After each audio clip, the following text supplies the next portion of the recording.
আসসালামু আলাইকুম। আসছে বাংলাদেশের মধ্যে পহেলা বৈশাখ 2026 সালের 15 তারিখ রোজ বুধবার। পয়লা বৈশাখের নামে যেই মঙ্গলযাত্রা, শুভযাত্রা, আনন্দযাত্রা, যে ভারতের রথযাত্রা বাস্তবায়নের জন্য বিভিন্ন মূর্তি নিয়ে যাত্রা শুরু করে, যেমন পেশা, রাজহাঁস, হাতি, আরও অনেক কিছু। এইসব বাহন মূর্তি নিয়ে যেই মঙ্গলযাত্রা বা আনন্দযাত্রা নাম দেয়, আসলে এটা হচ্ছে ভারতের যে রথ যাত্রা আছে, ভারতের যে হিন্দুত্ববাদী সংস্কৃতি আছে, এটা আমাদের মুসলমানের মধ্যে ঢুকিয়ে দেওয়া, মুসলমানদেরকে বিভ্রান্ত করা। অতএব আমি বলতে চাচ্ছি, যারা আপনারা হিন্দু ধর্ম অবলম্বী, আপনাদের যেটা শুভ হয় সেটা আপনারা ধর্মীয় নামে আলাদাভাবে করেন।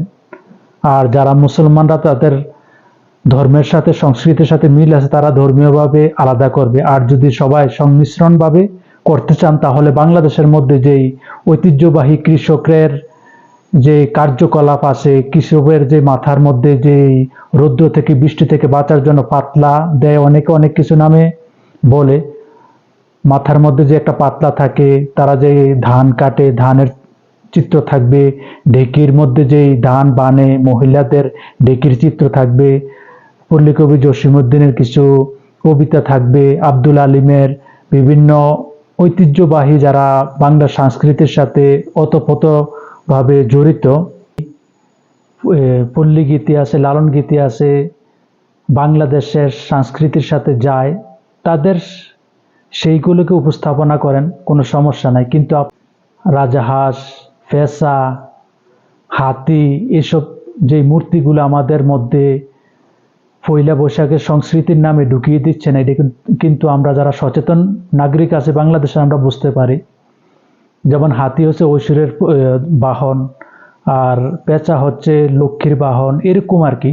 এরকম আপনারা আমাদের সংস্কৃতি বলে চালিয়ে দিচ্ছেন, এটা কিন্তু ঠিক না। এটা এক সময় এটা প্রতিবাদ হবে, এখন যদিও না হয়। তবে আশা করছি বিএনপি সরকার ও ডাকসু যারা আছেন, তারা এটা হতে দিবেন না এবার, ইনশাল্লাহ আশা করছি। আর যারা অভিভাবক আছেন, তারা একটু সচেতন হয়ে যাবেন।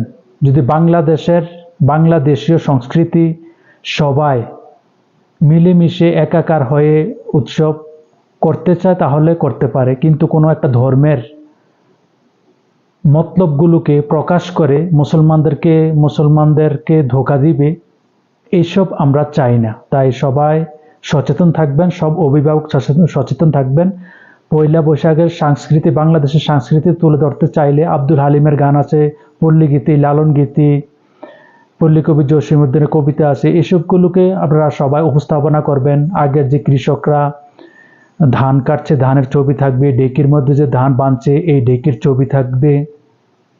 অর্থাৎ বাংলাদেশের কৃষি প্রধান দেশ বাংলাদেশ, এসবের চিত্রগুলো আপনারা তুলে ধরবেন।